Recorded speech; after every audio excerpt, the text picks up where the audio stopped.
You're listening to Aging Today, the podcast where together we explore the options to aging on your terms. When I get older, losing my hair, many years from now, will you still be sending me a Valentine? Birthday greetings, bottle of wine. If I've been out till 2:45, would you lock the door? Will you still need me? Will you still feed me when I'm 64? And now the podcast where together we discuss proactive aging on your terms, connecting to the professional advice of our special guests while creating better days throughout the aging process. Now here's your host, Mark Turnbull.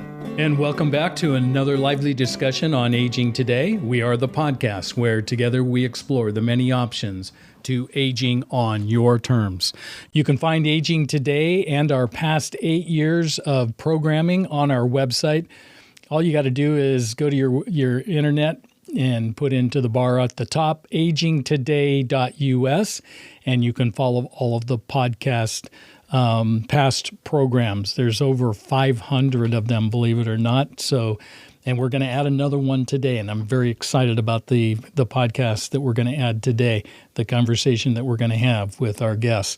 And then also, if you are a podcast follower on channels such as Spotify, Pandora, Apple, iHeart, so many others out there, just all you got to do is tune in to your favorite one and follow us, and you can pick up on all the past programs as well. And I just want to say thank you to all of our listeners out there for the many years that we've been on the air, sharing our stories, sharing our lives, sharing the stories of our guests and their wisdom to all of you that are walking through the aging process. As I say, we're not too busy being born, we're too busy aging. That's, for all of us out there, and we're just at various stages. So I would just want to say thank you again for tuning in to our podcast, Aging Today. And if you want to reach out to me, your host, Mark Turnbull, all you got to do is type in Mark with a K. It's Mark at agingtoday.us.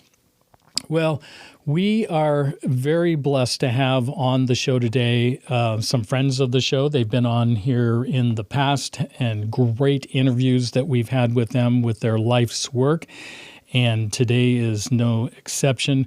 We are going to be talking with Joyce and Barry Vissell, and they have written a book.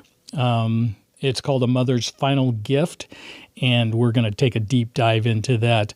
Joyce and Barry, welcome to Aging Today. Thank you. Hi, Mark. Yeah, so it's great to have you guys back on.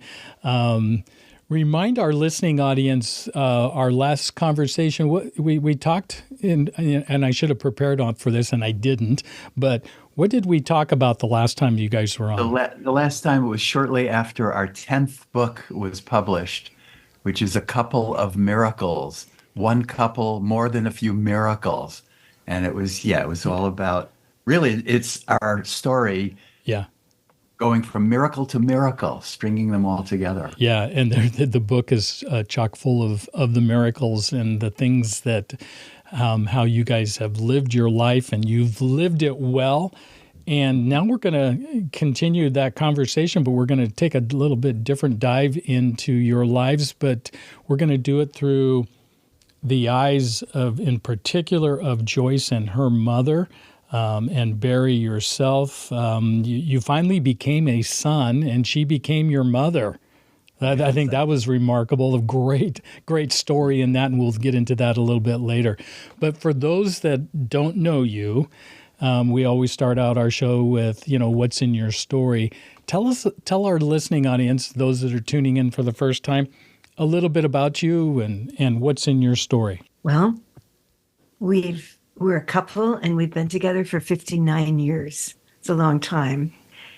And we decided probably 50 years ago that we would work together and help people in their relationships. So we started, first of all, Barry's a doctor, an MD, and I'm a nurse. And we decided to help people in their relationships through workshops, through counseling, and eventually we started writing books 43 years ago. We published our first book.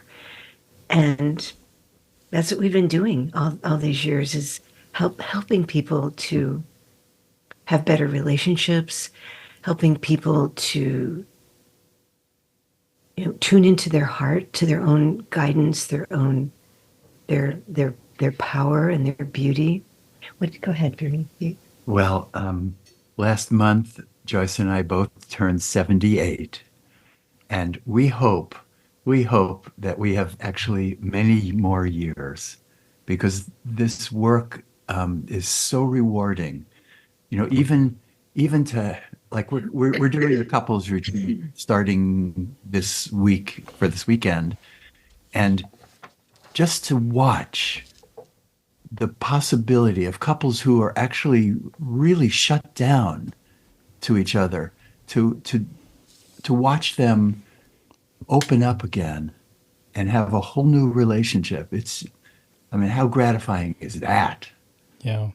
And for those that are listening right now and they are curious about your couples retreats, describe a little bit about what it's like. What can they expect when they come, and then how do they get there? I mean, where would they go to learn more about the retreats? Well, people usually learn through our through our website. What we tell people at the beginning to expect to fall more deeply in love with their partner, and almost always, not 100%, but almost always, that's what happens, because we do deep appreciations. We do that kind of thing, but we also go really deeply into their vulnerabilities, their fears, perhaps things that they haven't shared with their partner. We ask them to feel their need for each other, and to work with everything in a very, very positive light.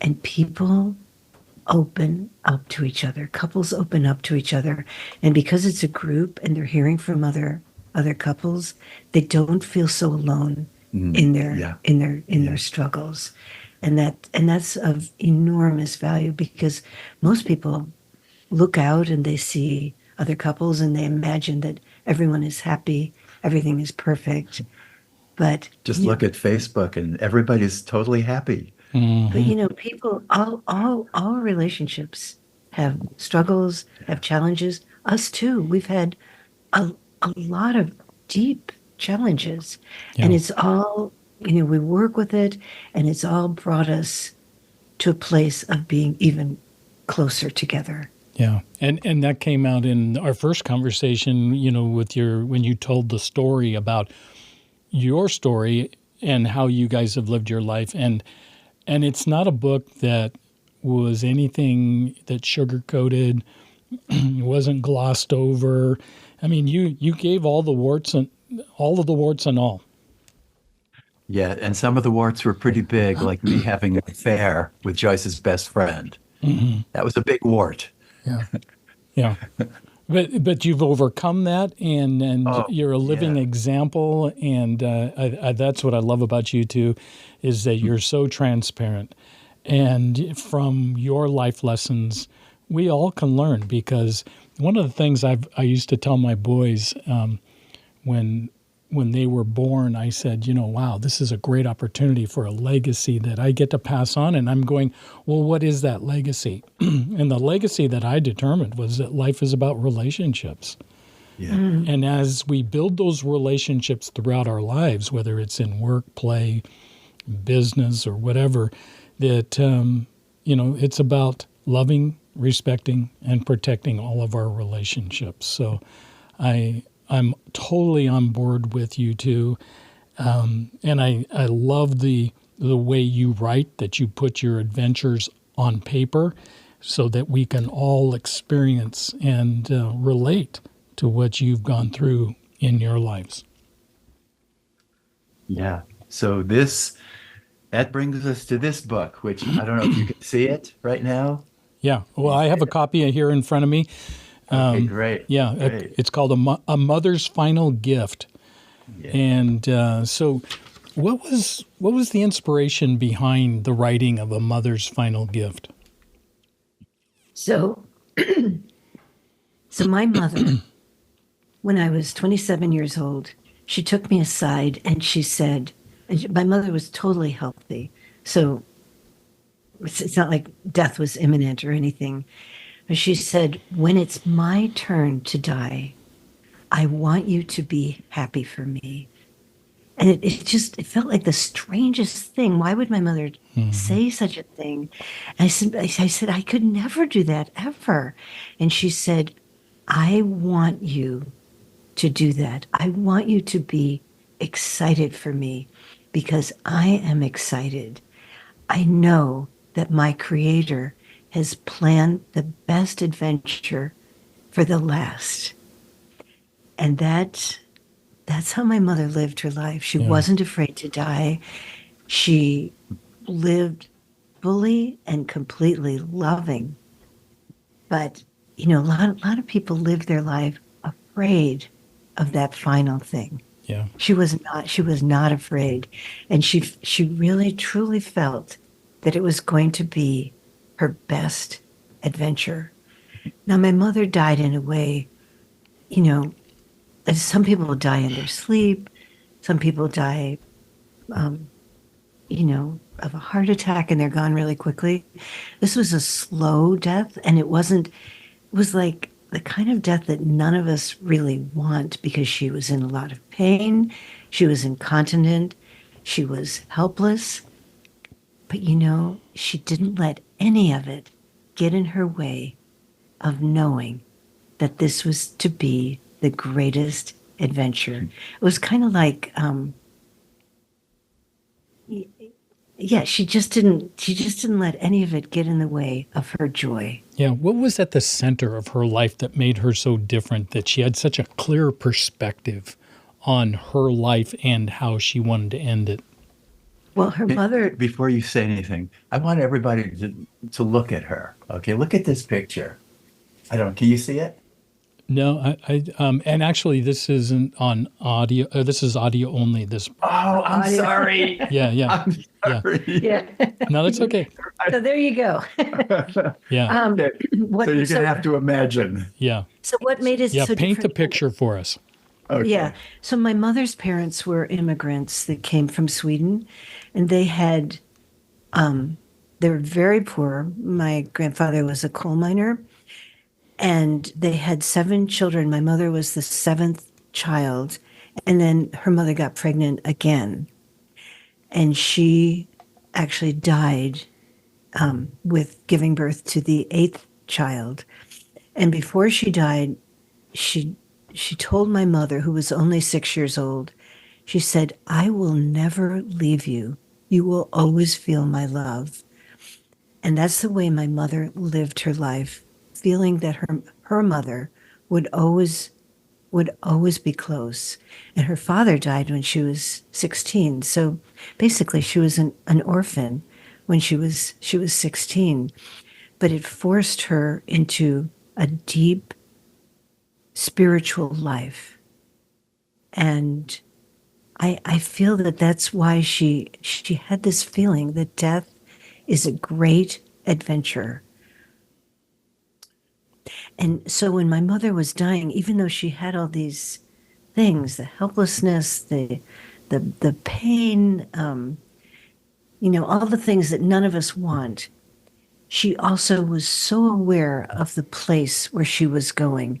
She was probably her consciousness was more where she was going than where she was lying in her bed. And she would communicate to us.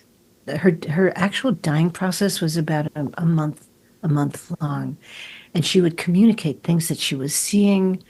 It was extraordinary. And Barry and I and our 3 children took care of her. Our son was only 17 at the time, and he did what he could do. He didn't do as much as the rest of us. Our daughters were in their 20s, And it was the five of us that took care of her. And you mentioned family before and how important family is. It was such a wonderful opportunity for us to have Joyce's mom in her last years living right above our garage in a little, apartment. So it's right part of where we were living. And that was extraordinary to go through, to be with her day to day in her dying process and to learn. Yeah. It sounds like she was a remarkable person as I was reading, the story. And I'm curious about her. And, she was a very faith-driven individual. She put a lot of her trust and her well-being into the church, the people that she, surrounded herself with. And what was it about her as an individual that became so important? Was there a significant event in her life, or was there, did she go through a death and dying, another adventure with relatives before that shaped her vision and view of dying and death? Yeah, can I emphasize something? Yeah, but then I wanted to tell. Okay, you go ahead. Okay, Go ahead. so when I was 20, I almost died. Seriously. Mm-hmm. I was in a hospital in New York City, and I had septicemia, and the doctors had called my parents, who lived in Buffalo, New York, and told them that I was dying, and that they needed to come immediately if they wanted to see me alive. I was a nursing student at the time, and there was a blizzard in Buffalo, and there was only one flight out with one seat. So my mother took that seat, and while she was on the plane, she realized that she might not see me. I might have already died by the time she got to New York City, and she felt she could either crumble into tears and fear, or she could completely trust in God. And so she decided to completely trust in God and to put my life in the hands of God. And as she did so fully, with her feeling and her mind and her heart, she felt this presence of love surround her.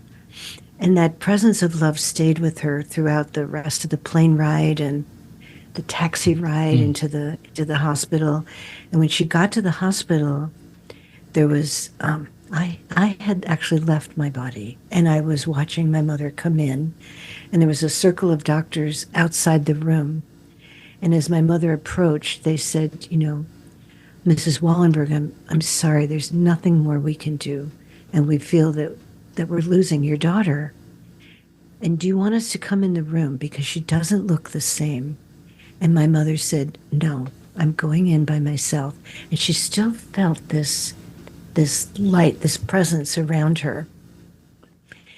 She opened the door, and the minute she opened the door, I felt a light go into my heart, and I came out of the coma that I was in.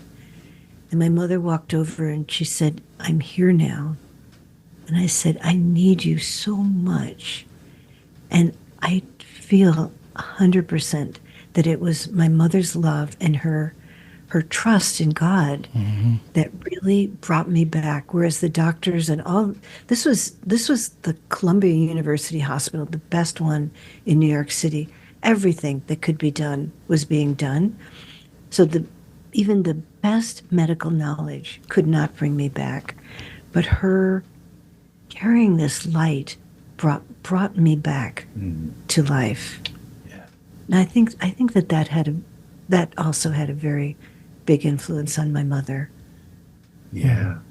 What I wanted to add was just going back to what Joyce said about about when Louise was 6 years old and her mother was dying after giving birth to the last her younger sibling, and what she said that she said, Louise, I will always be with you. And she took that in deeply. And so for the rest, from age 6, for the rest of her life, she knew that her mother, even though her mother didn't have a body, her mother was with her. And that is a tremendous faith enhancer, right?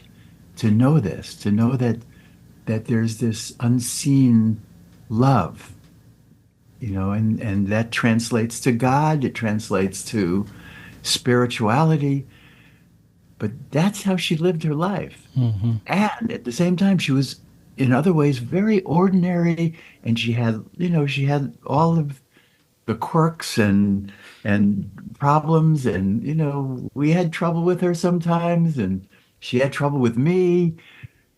Even in the beginning, she had trouble with me because I was Jewish and she was Christian. And she said, Joyce, what are you doing with a Jewish guy? you know. So we had to work through all of this. Yeah, yeah. And the greatest of these is love. Yes, exactly. Exactly. And sometimes love is a process, isn't it? It is. Yeah. It is. But the thing that was so beautiful about her dying is that she was so aware of the world that she was going into, and she was able to report back. Like some of the things that she would say was, the music is so beautiful. I've never heard music like that. Or another time she'd say, I never knew that love could be so powerful. She would give us these gems, and she would give them to our children too. So the reason I wrote the book is that the 5 of us were so transformed.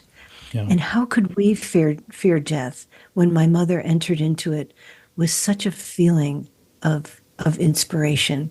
And her hope was she wanted me to play the Hallelujah chorus as she took her last breath, because she said, I'm going to march right up Yeah. to heaven. Yeah. And we did that. Yeah. We did that. Wow.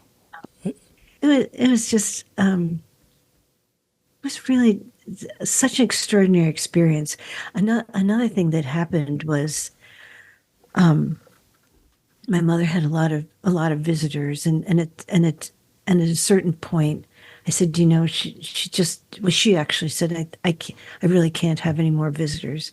I need to focus on my trip now to heaven, which is what she did.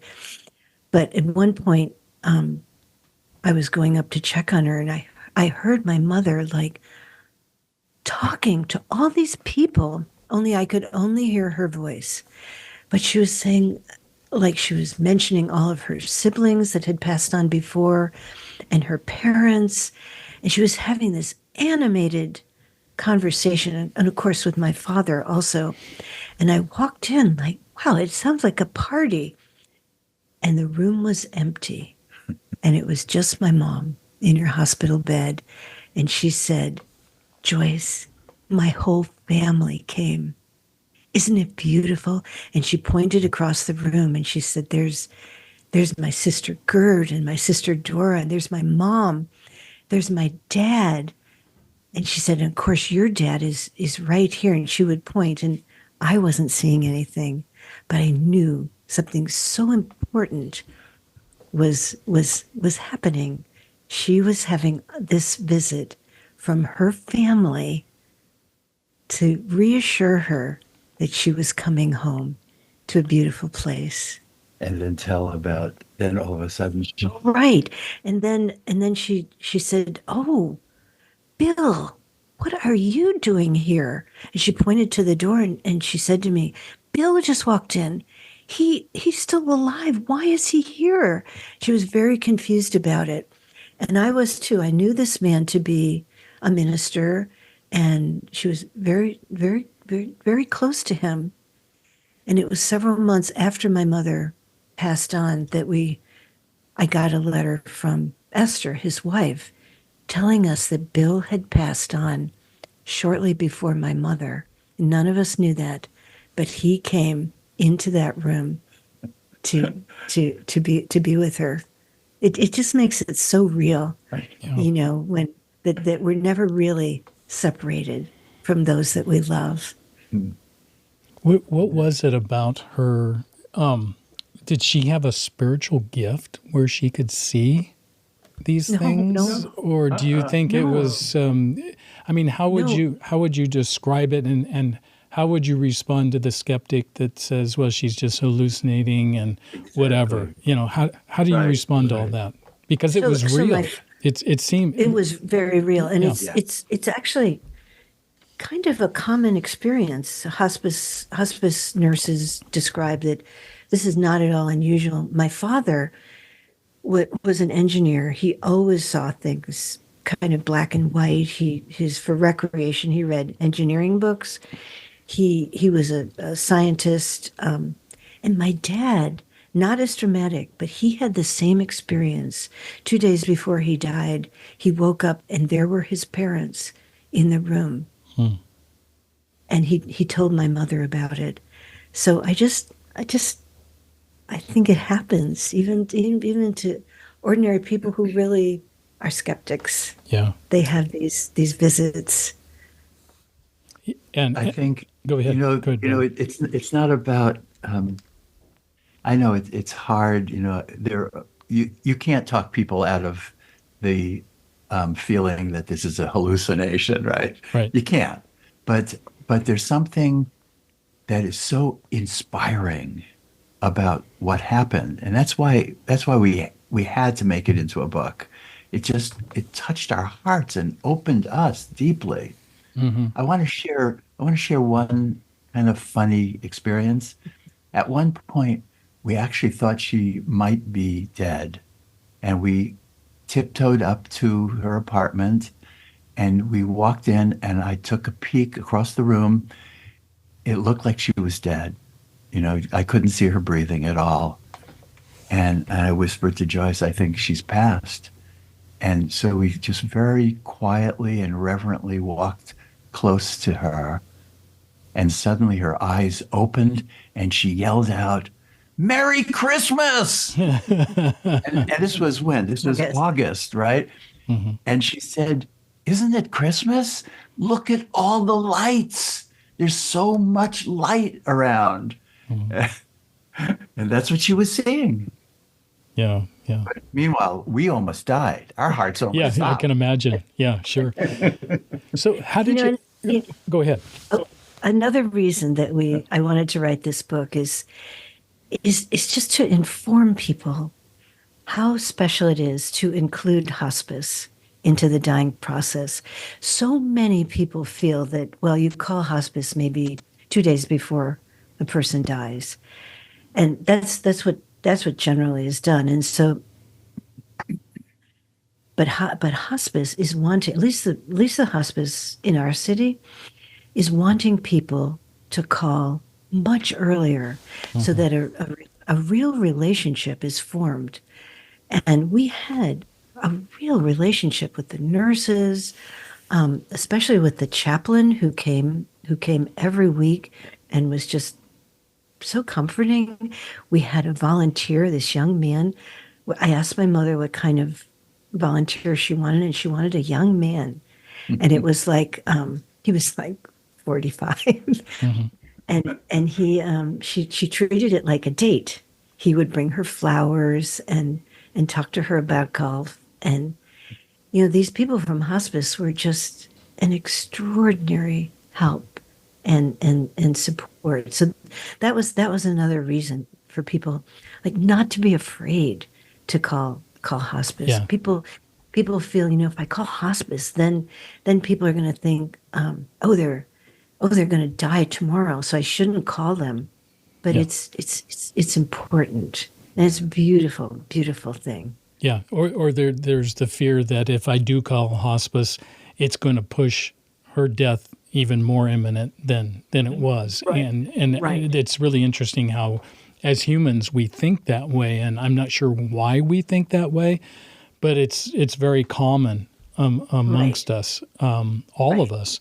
Yeah, Right. it's true. And I had the director of our hospice edit the book. I wanted her to be sure that she felt good about everything, and she did. She felt good about everything.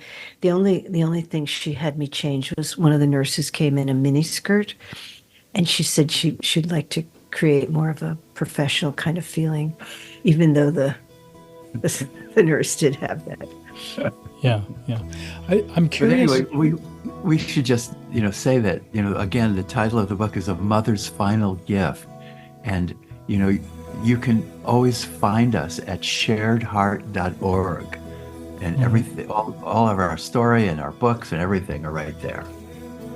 You're listening to Aging Today with your host Mark Turnbull and his guests Joyce and Barry Vissell, authors of A Mother's Final Gift. You can find out more about the authors and other books they've written by going to sharedheart.org. That's sharedheart.org. We'll have more of our discussion with Joyce and Barry in just a moment. Sometimes I'd like to smack old age right in the kisser. Ow! Oh yeah, still got those moves. I will be fabulous. Comfort Care can help with as much or as little home care as you need. From medication reminders and meal prep to everyday chores and errands. Let us create your personalized care plan and find the perfect caregiver match so you can live your best life possible. Call Comfort Care at 503-636-0417. A Did You Know moment from Comfort Care Home Care of West Lynn. Did you know story is the language of the heart? Our lives are all a story inside of a bigger story. As American professor Joseph Campbell, who passed away in 1987, one of the world's leaders in comparative mythology and comparative religion, said, "Everything starts with a story." Stories nourish us. Stories shed light on our lives. We learn our most important lessons through story, and story deepens them. Story tells us who we are, why we are here, what we are to do. Story gives us our best answers to all of life's big questions, and to the small ones as well. If you want to get to know someone, you need to know their story. If you want to know more about the power of story, or want to share your story, please call Comfort Care Home Care of West Lynn at 503-636-0417.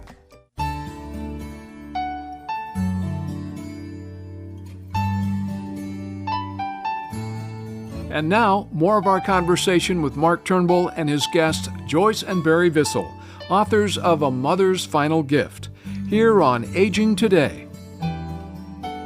I want to get a little bit into how your mother's courageous dying transformed you individually. What was the impact on you? How did it change you and your perspective on our own mortality?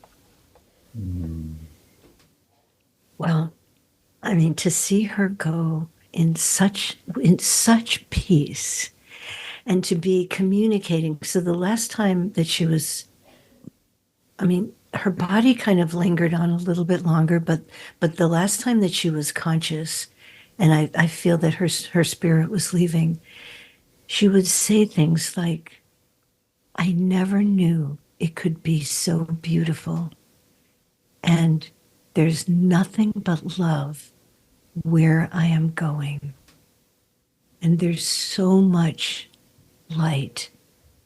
And it's these messages, and I was blessed to be there at the time.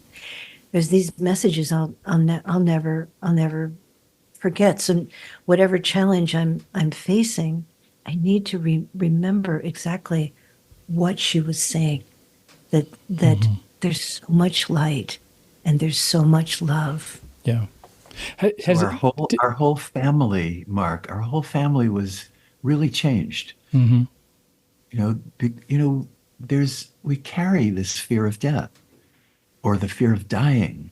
Mm-hmm. And Louise actually took a lot of that away from our whole family, which you're not afraid of death or dying. You can actually live more courageously So that's a gift. Which leads me to the question, why? Why are we as a society so fearful of death? And I want you to take a little bit of a dive into that, because I think there's a misconception about our lives, in our culture today. And, we often talk about there's two periods. There's the birth and the death. And I love the way you guys write about it. It's not so much of a period, it's a comma, and that there's something, and it's living through the dying process, living through death, and living into something even greater. And it seems like that's what your mom was trying to convey to all of us. Yeah. And I would say that if you think that this is it, that once your body dies, you're gone and you're ended, that would create so much fear. Yeah. And how can you even deal with that much fear of thinking that when I die, I'm gone and there's nothing left, nothing goes on? So I think that's the big thing. And, yes, I'm talking about faith. I'm talking about a trust that who we are is deeper than these bodies. And that, I think, once you get that, once you can even touch that, then you can open to living more fully. Yeah. Explain the difference between dying and death. Yeah. And a lot of people are more afraid of the dying than death itself. Well, and I think I am. I'm going to be transparent and honest with you, and you write about this in your book. Dying is messy. It can be. Yeah. Yeah. Well, yeah, and that's why I mentioned my mother had all the things that none of us want to have happen to us. The helplessness, the pain, the incontinence. She had all those things. And yet she didn't put her attention on that. She put her attention on the big prize, which is where she was going. That was always in the forefront. So it really comes back to an aim. What is your aim in life? Right. And I think there's a lot to be said there.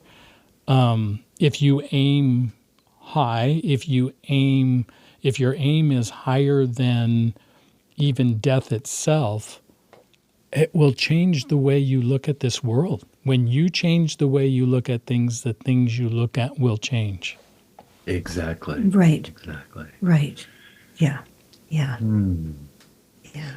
Yeah, there was just a peacefulness in the midst of the chaos, in the midst of the messiness of her dying.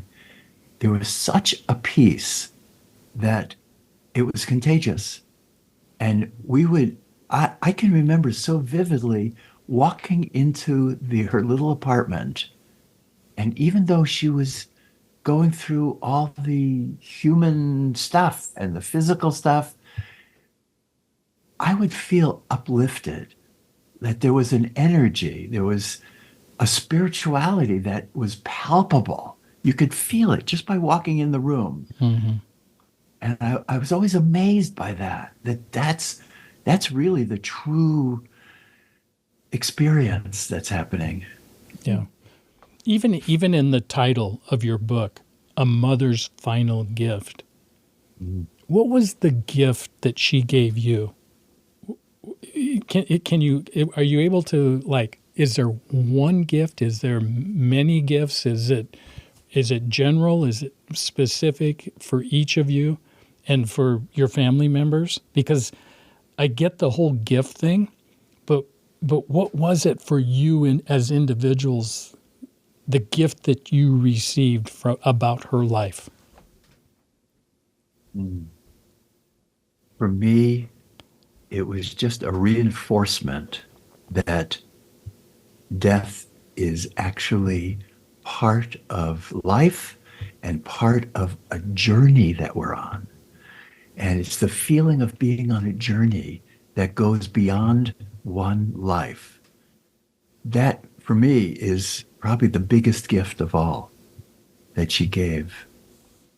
You know, one of the things, Barry, that I picked up from the book that was, at least, and this is just my interpretation of reading from the pages of what you guys wrote, is that the gift that she gave you was that she gained a son.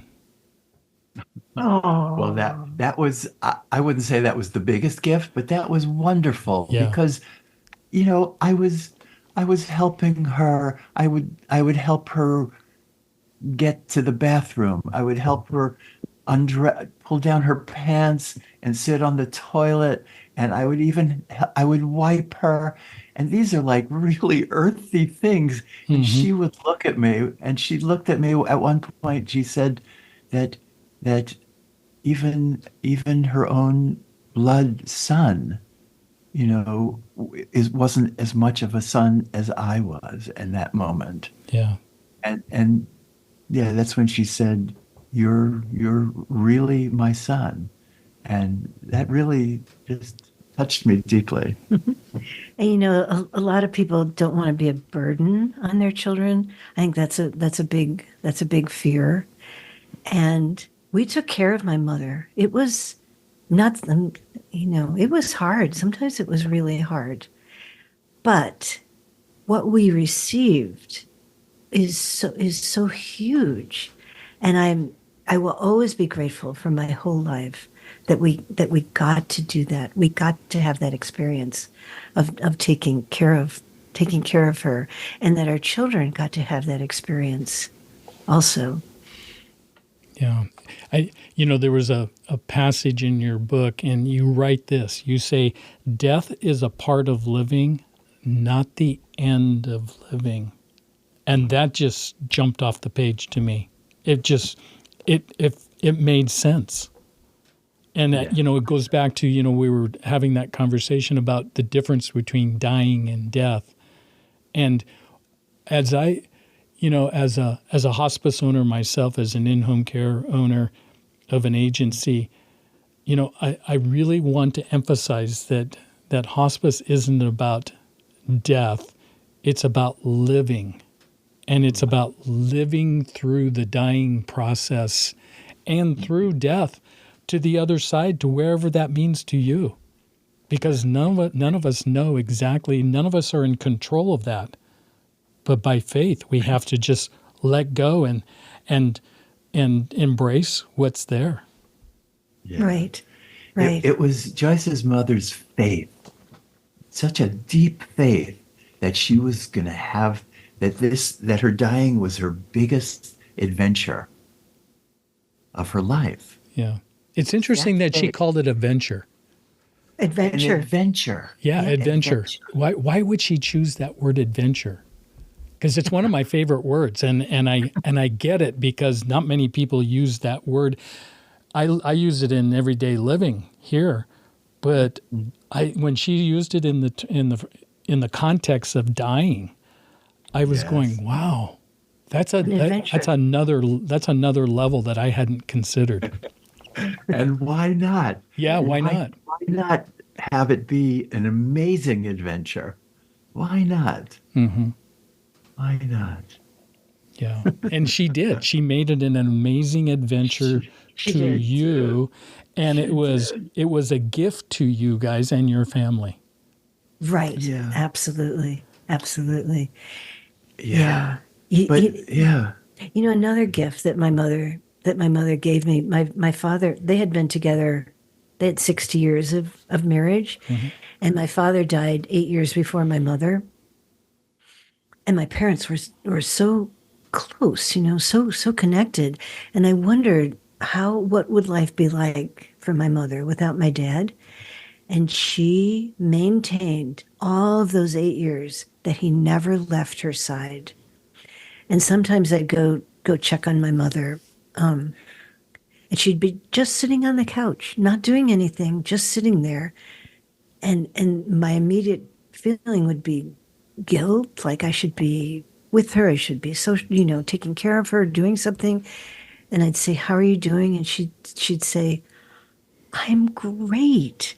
I'm sitting here with Dad, having this wonderful time." And that's how she lived her life. She never felt that my dad left her side. And when she was dying, in fact, he never did leave her side. There was, well, can I just tell a quick story? Absolutely. So my mother, as Barry mentioned, we did have difficulties with my mother. She wasn't a saint. And I went through great pains to so that she could keep her driver's license as long as possible.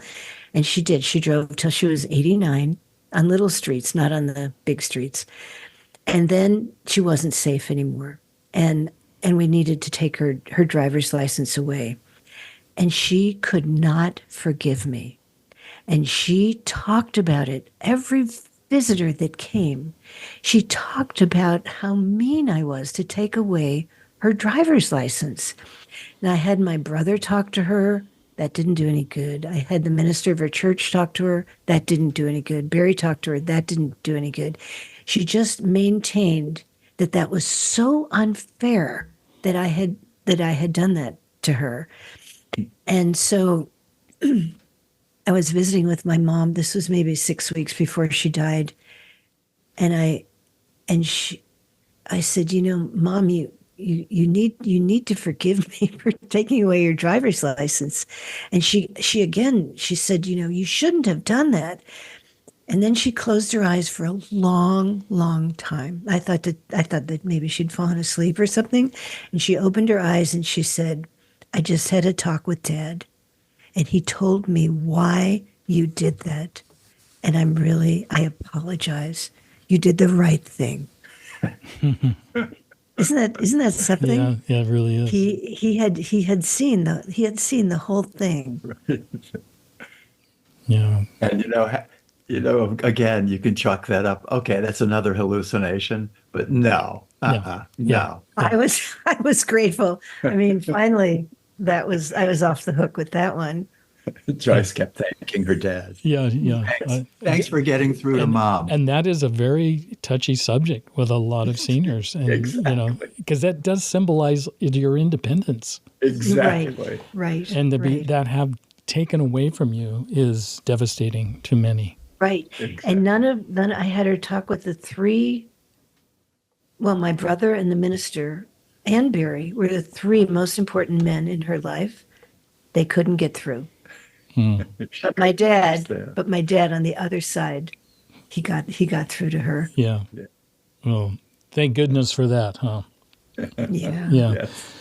So earlier you referred to this wonderful group of people called hospice. Mm-hmm. And I want you to take a little bit of a deeper dive into your experience with hospice and what hospice meant to you, because we resist it. And you resisted it. I want you to tell that story. Well, yes, I resisted it a lot. And our neighbor... And you're a nurse. You're a nurse, and yes. Barry's a medical doctor. Yeah. Right. And the people that I have the most trouble with, in resisting hospice are the medical professionals. Yeah. Okay. Yeah. So I did, because I felt like if I called hospice, that would give my mother the feeling that I thought she was going to die very soon. And I didn't want to give her that feeling. She was still up and about. Actually, she was still able to go to church. We took her, which was very important. We would take her to church and sit with her and bring her home. That was her big outing of the week. And our neighbor was a former hospice nurse, and she would see us out on the road, and she would stop and say, "You really should call hospice. They can help you." And it took 3 times, and finally I thought, well, all right. And I called at 9:00 at night, because I figured, well, I'll just leave a message, and if they call back, I won't have to answer it. But I got someone. And there I was just met with so much compassion and so much love. And they sent a nurse out the next day to talk to my mother. And this was a few months before. Yeah, it was probably maybe 4 months before she died, and she was still doing well enough. And the nurse was able to present hospice in a way to my mother that allowed her to see that she wasn't dying right away, but that this would be a source of tremendous support for me. Mm-hmm. That's how she saw it, and she opened up to it completely. And hospice was just absolutely amazing. I couldn't have asked for a more wonderful support. The nurses who were on call 24 hours a day for any questions that I had, or I think one time the cat scratched my mother and she was just really bleeding a lot. And I called them and they came right over and they took care of that. Yeah. Can I say something? Yeah. You know the analogy, it takes a community or it takes a village to raise a child. Mm-hmm. It also takes a village to help a person die and to be of support. And hospice is the village. And so it took the weight, a lot of the weight off of our family. Yeah. So we didn't have to carry it alone. It was such an important resource to us to have that help, to have the village help. Yeah. The way I look at it too is that dying is a process. And it can be a long process, right? It can be from the day we're born to the day we die. Yeah. And as it becomes more acute, then you surround yourself with these people they're truly angels. That's how you described them in the book. And they really are. And they're I love the term that you used. You said they are a communication system. And I thought, wow, that's a great way to describe hospice. They're a communication system between all the various pieces that they bring to your mom and to you and the extended family. Yeah. There was this one nurse towards the end. Remember that last night? Yeah.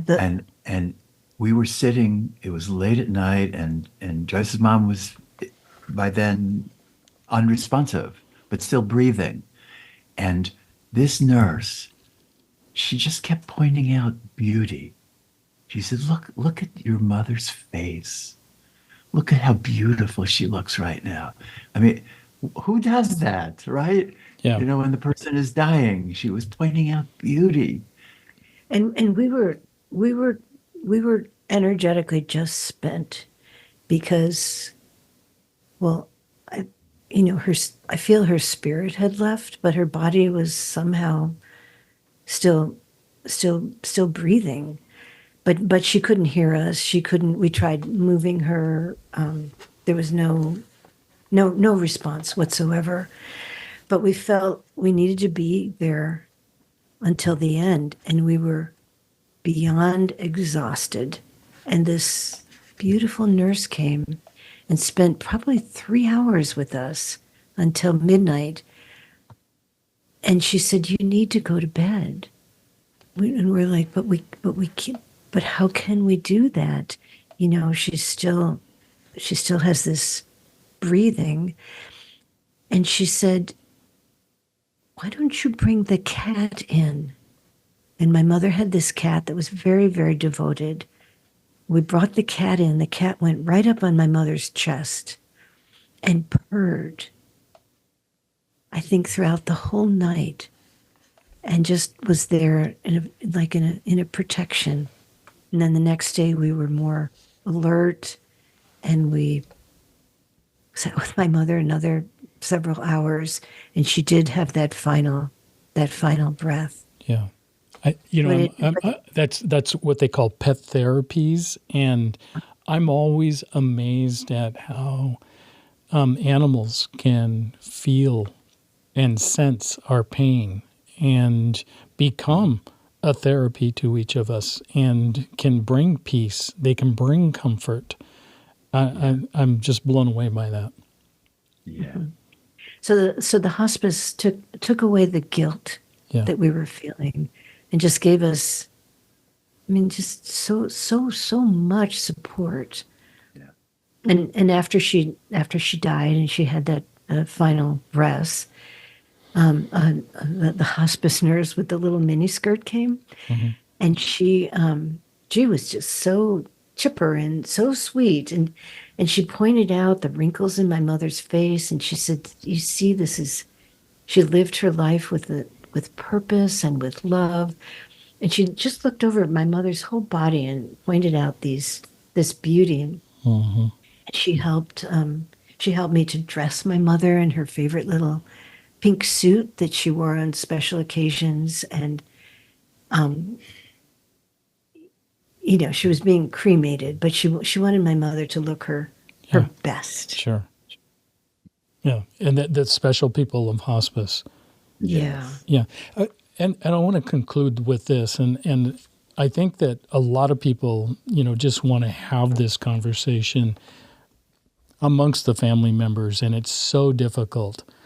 Is there any advice that you could give us on how to have these conversations about dying, about the process of dying, about death, about the afterlife, hospice, putting the whole thing together? What would you recommend that families do as they sit down around the table to have these conversations? How would you instruct us to approach it? What have you learned? Well, one thing that helped is so I just have one brother. He lives in Minnesota, and she probably 10 years before she passed on, she wrote each of us a letter telling us how she wants it to be. And that helped a lot. And then, my brother, and I'm very grateful to my brother. He let us take care of her. He did not interfere. He trusted us to take care of her. He supported through his words, but he didn't try and change things. And that was just a tremendous gift. And I think we've heard in our counseling of siblings who are fighting over things, and their parent is in the other room actually taking their last breath, and the siblings are fighting over how it should be. Yeah. And my mother didn't. She didn't want that at all. And my brother got that. And I guess my brother's an engineer, and I guess he felt because we're in the medical profession, we would do a better job. And it's true, we would do a better job than he would have done. And he just let us be.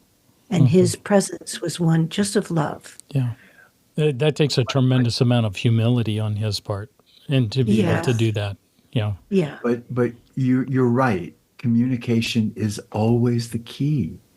And, siblings whose parent is dying, we need to talk with each other. And it may not be easy.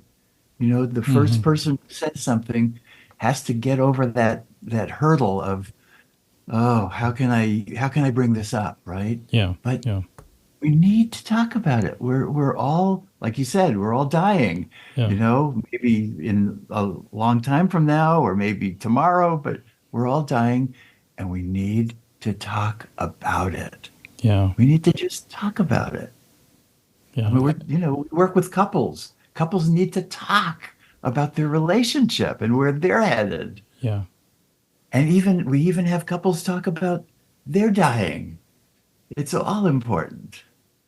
Yeah. You give a couple of examples of families that how they get into conflict and in your book, and that the conflicts, tend to destroy us. They tend to destroy the perfect scenario that is unfolding before our eyes, where we could embrace something that is so unique and loving and tenderly, and yet we as humans, our egos get in the way. And again, it comes down to the fear of dying and death. Yeah. And that, when we're not talking about that fear, when we keep it hidden, then what comes out is sometimes all this other stuff like jealousy and criticism. Yeah. Money, it gets in the way. Money, right. Oh my goodness. Yeah. I know. Yeah, and there's a lot of guilt. Sometimes siblings, they live far away. Guilt. And there's one sibling that's just really taking care of the parent, and they'll fly in a couple days before the parent dies and insist that it be a certain way. All that needs to be handled way before. Yeah. Yep. Again, I mean, really how I would like to end is just to really emphasize death is an adventure. If we could just get that, it opens up the door to communication. It opens up the door to a lot of things. It's an adventure. Yes. And it's your mom's adventure, but she's sharing that adventure with you and Joyce and the rest of your family. And that's true with all of us, with all of our families. We're sharing in that. And it's so imperative that we communicate with one another and that we live that adventure together. Yeah. Yes. Yeah. Yes. We record a 10 to 15 minute video, inspirational video every week. That's free to anybody who wants it. You know, if anybody needs a little encouragement in their life or inspiration, you know, we will let you, you know, we'll put you on the list to receive this short video each week. Yeah. And where would they go to find that? How would sharedheart.org. Sharedheart.org. Or isn't it just on the YouTubes to go to? Or, well, it's easier to go through the website, but yeah, it's on YouTube. Mm-hmm. That's a little harder to find. Yeah. Okay, sharedheart.org. And your foundation is Shared Heart, the Shared Heart Foundation, and you're putting on many couples retreats, and you're still actively, you know, in the changing lives business. You're in the business of changing lives, and you're remarkable people. I am so blessed to have allowed our paths to cross. You're a gift to me. You're a gift to all the people that are listening on this podcast, and all the readers of your books, your works. You too live life skillfully. You've lived life skillfully. Doesn't mean you've lived it perfectly, because you make that perfectly clear in all of your writings. But you've worked through all those issues, and what an inspiration for all of us. Thank you. And Mark, you also are in the business of changing lives. Yeah, beautifully. Yeah. Well, we're going to do it together, and we're going to do it one life at a time. And if we can just make a difference in one person's life today, I'm satisfied with that. It doesn't have to be, you know, tens of thousands, but, you know, just one person, just one at a time. That's the motto of the Shared Heart Foundation, changing the world one heart at a time. Oh, beautiful. And what a great place to end. Joyce and Barry, thank you so much for being on Aging Today. We're delighted to have you here. And is there any other books in the works? No, we just published this last one, A Couple of Miracles. Yeah. We're resting. Yeah, you're resting. Okay, I love that. Well, you're actually not resting, because you're putting on the couples retreats. And we're not. Yeah. You're applying everything that you've written about, and so we're so grateful for that. And then if you are listening out there and you want to be a part of their couples retreats, all you need to do is go to sharedheart.org, and you can write to them and learn how you can attend their retreats. Is that the right way of saying it? That's perfect. Yeah. All right. Thank you so much for being on Aging Today. This is Mark Turnbull, your host, and I want to thank all of you for tuning in to Aging Today. And we are the podcast where together we're exploring the many options to aging on your terms. Join us every Monday when we release a new conversation on Aging Today to your favorite podcast channel. And remember, we're all in the process of aging. And as we age, we really are better together. So stay young at heart. You make me feel so young. You make me feel like spring has sprung. And every time I see your face, I'm such a happy individual. The moment that you speak, I want to go play hide and seek. I want to go and bounce the moon just like a toy balloon. Well, you and I are just like a couple of tots running across the meadow, picking up lots of forget-me-nots. So you made me feel so young. You made me feel there are songs to be sung, bells to be rung, and a wonderful thing to be fun. And even when I'm old and gray. You've been listening to Aging Today, where together we explore the options to aging on your terms. Join Mark and his guest next week for another lively discussion on proactively aging on your terms, connecting you to the professional advice of his special guests, with the goal of creating better days throughout the aging process. Your host has been Mark Turnbull. Join Mark and his guests every week on Aging Today, your podcast to exploring your options for aging on your terms. And even when I'm old and gray, you make me feel the way I feel today, 'cause you make me feel so. You make me feel so. You make me feel so young. So young. You make me feel so young. You make me feel so young.